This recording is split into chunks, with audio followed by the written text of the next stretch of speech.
one of the scariest statistics that I have ever heard related to adult children caregivers of people living with dementia, and probably scary because it is me, is that 75% of adult children caregivers are women. More than 60% are still working 30 plus hours a week. 30 plus hours a week. Today's episode, we look at how you can be the best caregiver of someone living with dementia as an adult child. And I invite you, if you have not yet joined me for my monthly meetup, it's called Ask the Dementia Coach, where once a month you can hop onto a Zoom room with me and we can answer your specific questions in a quiet, intimate Zoom room, and you can get some specific individualized support. If you're interested in joining this month's monthly meetup, which is July the 25th at 6 p.m., the link is in the show notes for you to go ahead and apply for this next monthly meetup.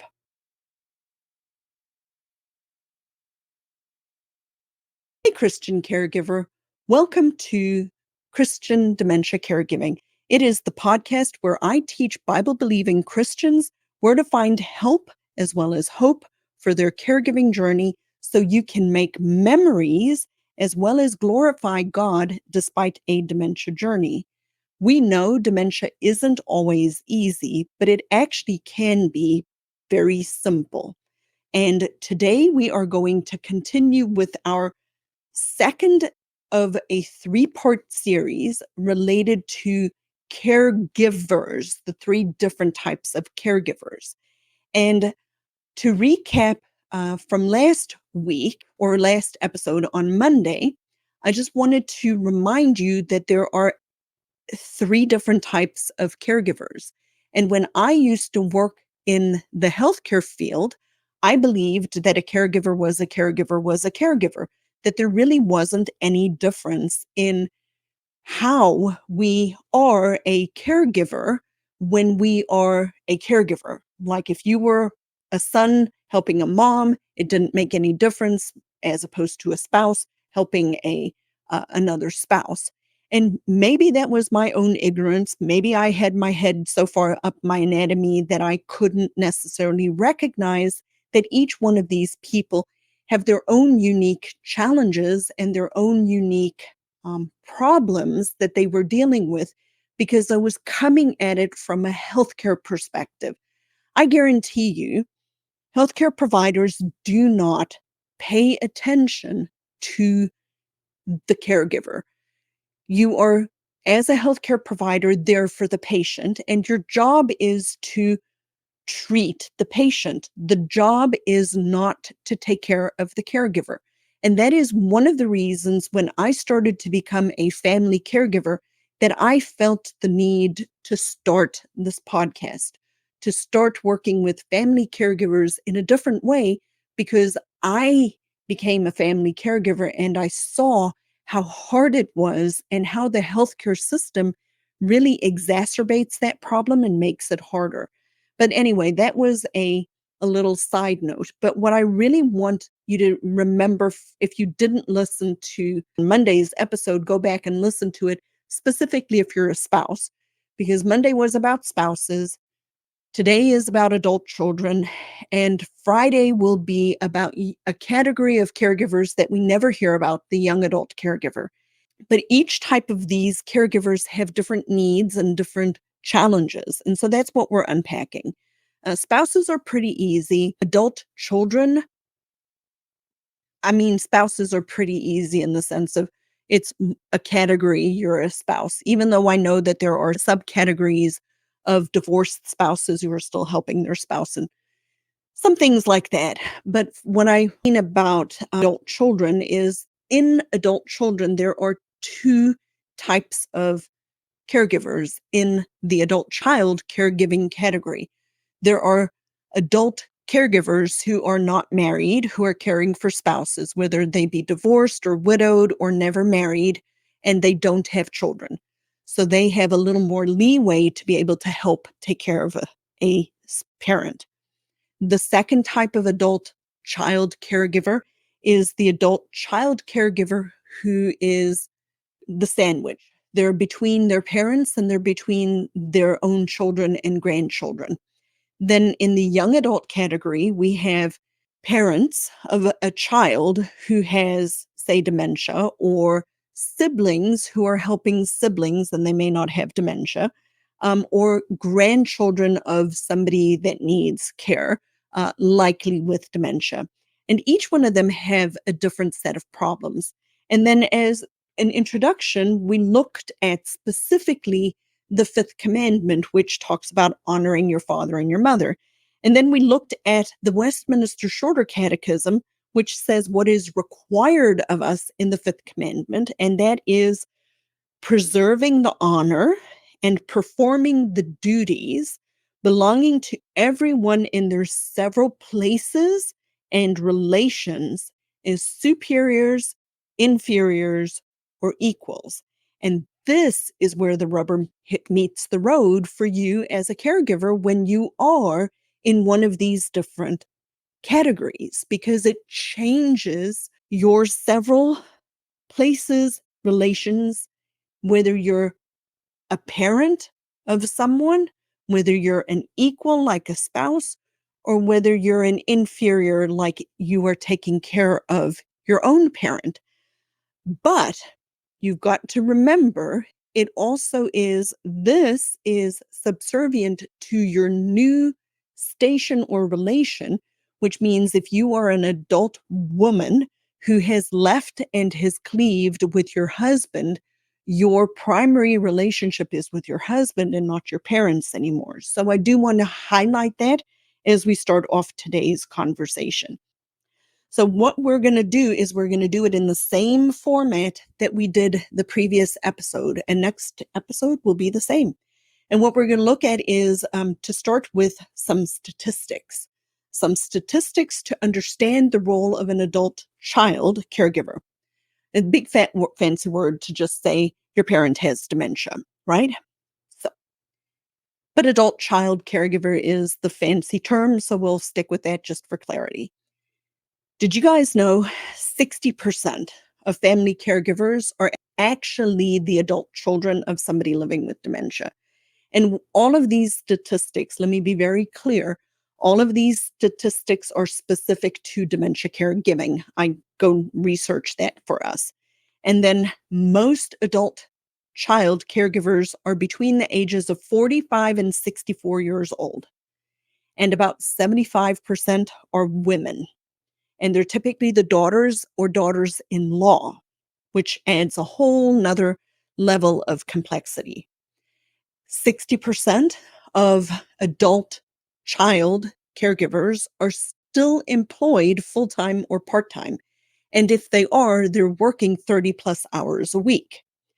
About 70% report significant out-of-pocket costs related to their caregiving tasks. So they're supplementing their parents' income or expenses. About half of them, 50% of them, report high stress or physical health issues themselves related to caregiving. And many rely on their siblings, but only 40% of them are doing it alone, even though they have siblings. So almost half of caregivers, adult children caregivers who have siblings, feel like their siblings are not helpful in their caregiving journey. And I will just give a shout out to my sister. My sister is awesome. She supports me 100% of the way, even though I'm the primary caregiver. I'm not the full-time caregiver, but I'm the primary caregiver of our parents. But she just has been wonderful and extremely supportive. So thank you, my sister. Her name is Carla. So shout out to Carla.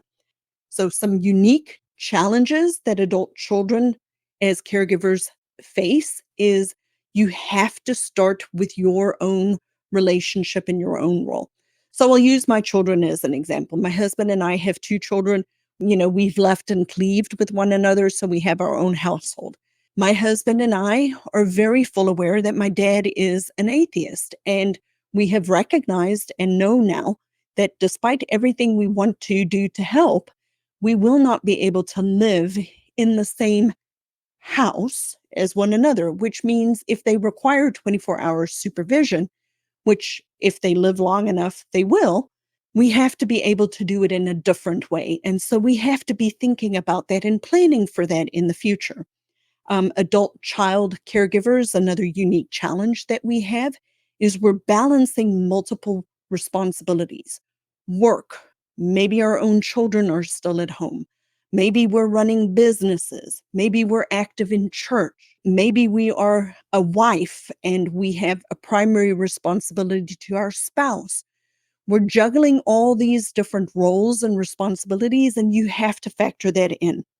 Another unique challenge of an adult child caregiver is all of a sudden you now have a role reversal.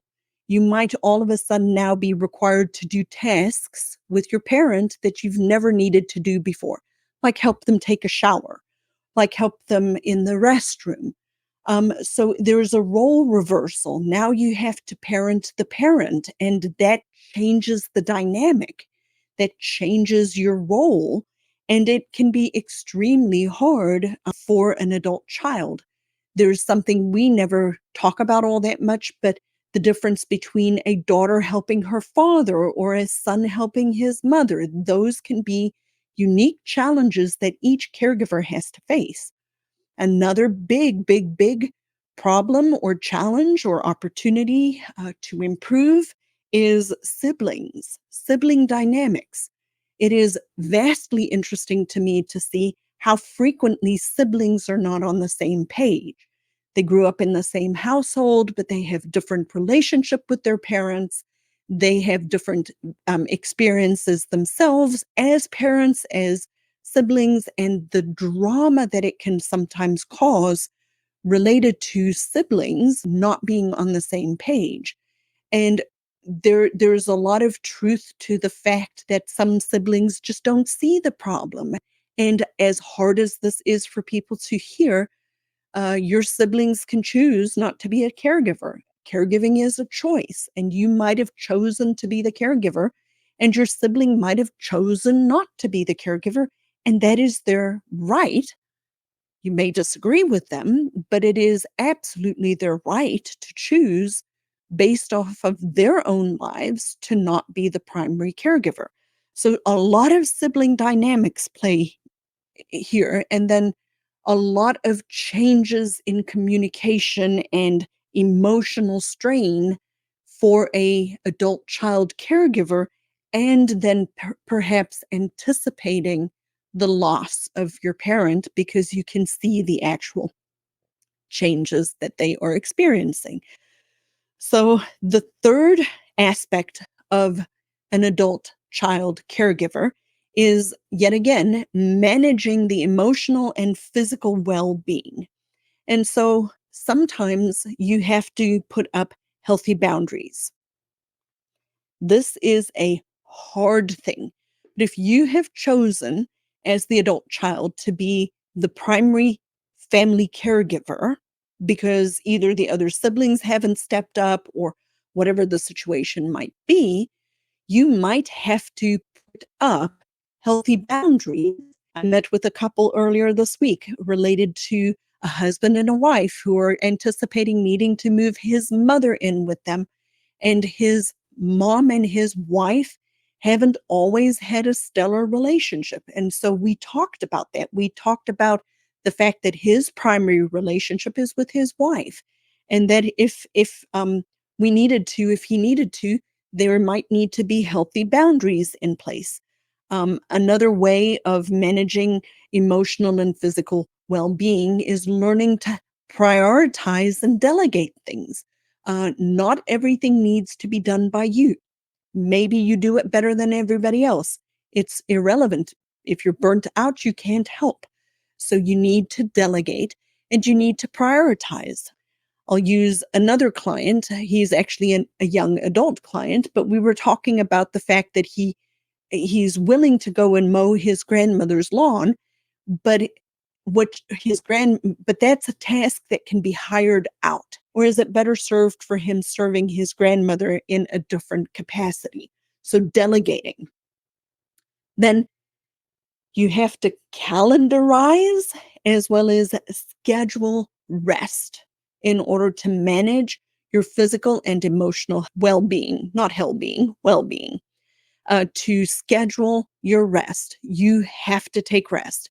Now, and we'll talk about this in the last point, but there are two primary ways an adult child is a caregiver. They're the actual physical primary caregiver living with the person 24 hours a day, or they are the director of care. They're helping with intermittent care. They are directing the care, but they're not there 24 hours a day. And so both of those look a little bit different, and you do have to schedule rest. I'll use myself as an example. My husband and I are currently only intermittent caregivers. We go once a week, we go intermittently in between, we do medication, we go pick up meds, we take to doctor's appointments, we go socialize, we visit. We do those kinds of things.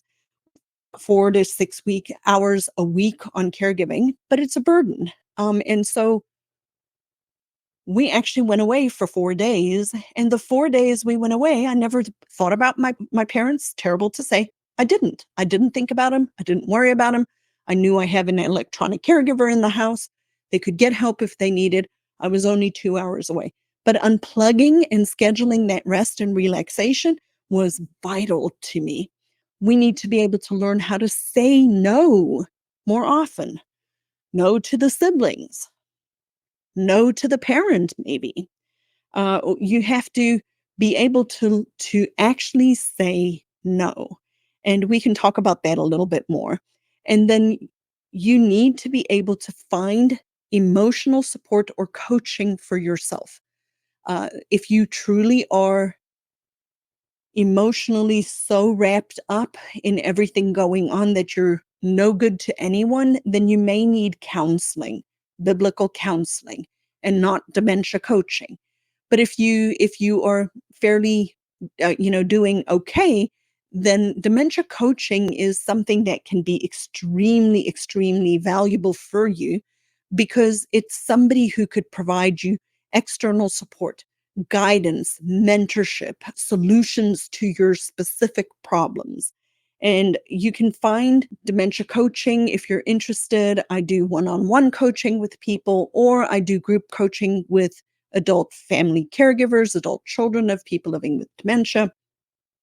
So that's certainly a specific solution. The people in the group coaching are all the way from care directors to 24-hour caregivers to distance caregivers. It's a combination of people who are in the group coaching. So that is a specific solution to a specific problem that you might have.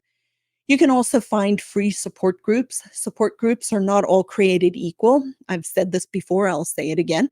If you do join a support group, you have to remember that the support group facilitator has perhaps limited exposure, maybe more than you do, to dementia and dementia caregiving, depending on their own experiences and how many people they've had in support groups.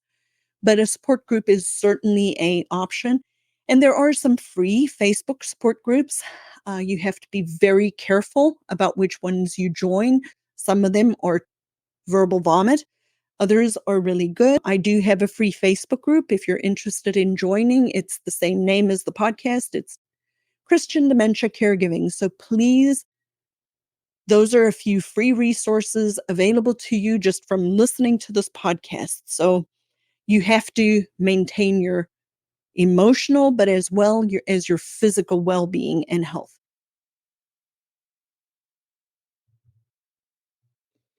Do you feel alone and isolated and need a little bit more help and support in this journey?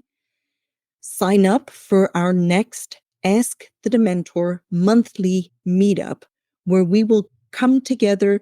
Less than 10 people are allowed to sign up at a time so we can have fellowship where we can answer questions, where you can get some Christian guidance and just an awareness that you are not alone on this journey. I really want you to be able to connect with me. I want to be able to answer your specific questions.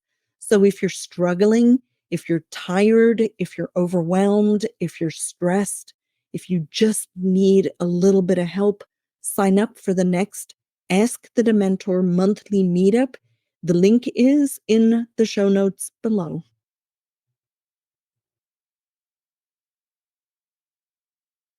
And then you have to do these 4 things: diet, exercise, sleep, and stress. Those 4 things are vital to your health as a caregiver. You have to have a healthy diet. That may mean changing your habits. Changing your habits is not easy, but you can do them. You have to exercise yourself. You have to exercise your physical body and you have to exercise your brain. You have to make sure that you sleep and you have to manage your stress.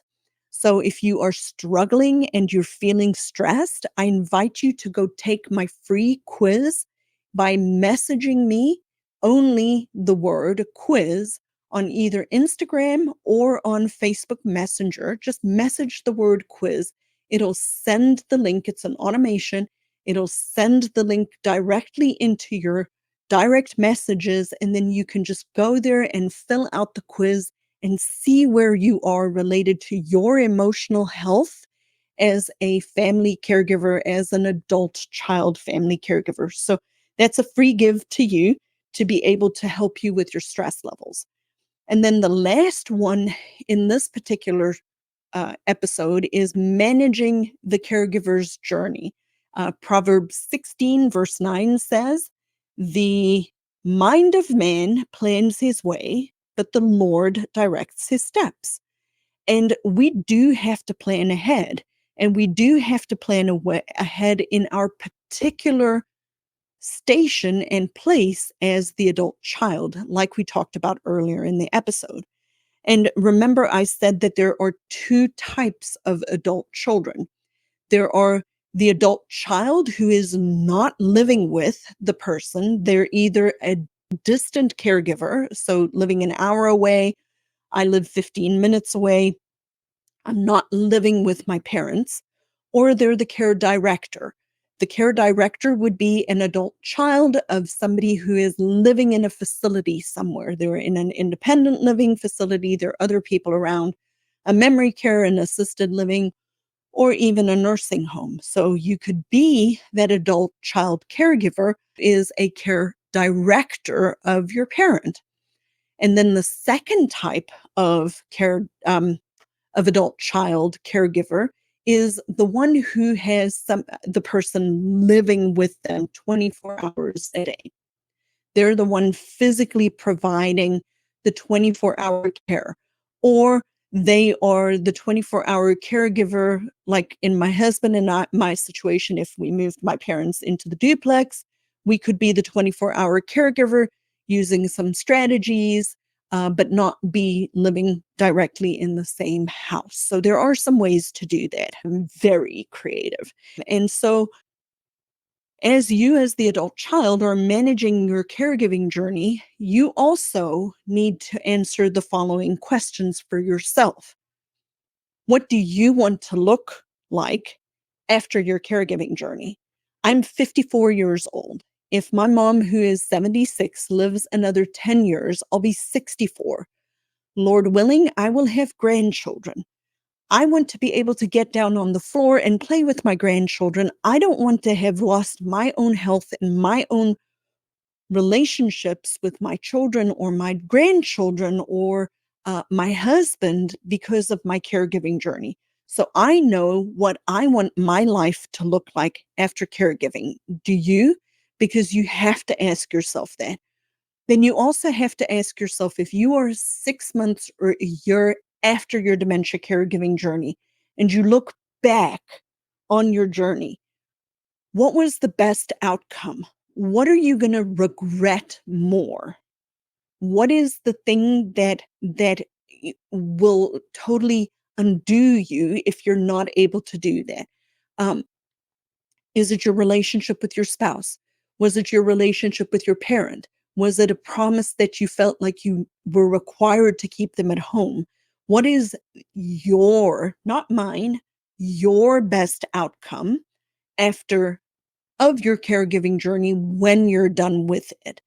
And then how, we have to say this early and often, how do you plan for 24-hour care?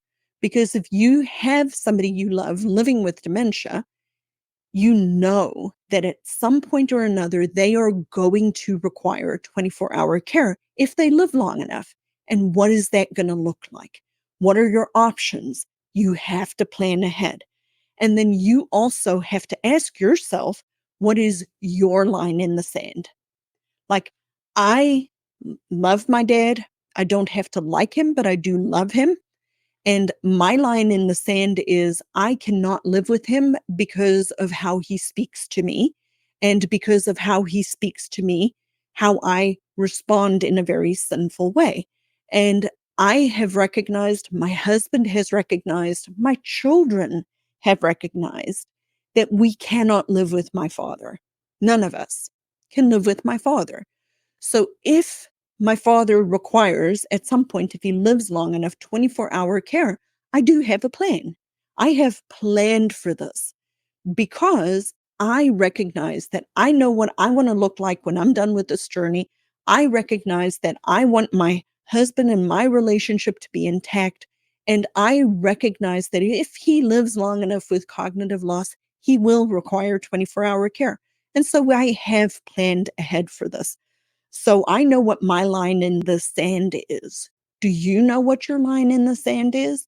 If you don't know what your line in the sand is and you need help, one of the things that I do is I work with the adult children to plan this out because each plan is unique and different, and we can work through all of the different options and we can come up with a plan so that you have a way of navigating this journey with less upheaval. So if you're interested in that, just reach out. You can message me on Facebook.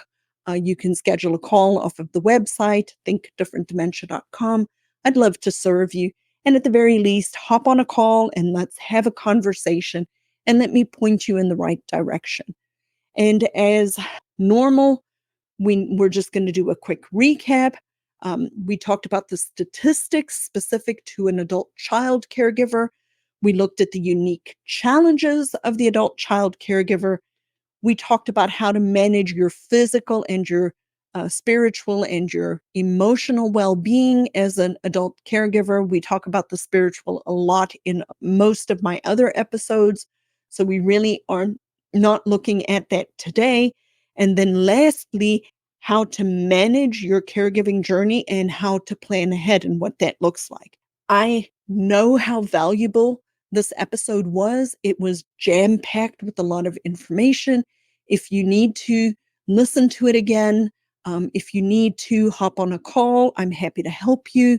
Let me know what it is that you need. I want to serve you, dear Christian caregiver, and know something.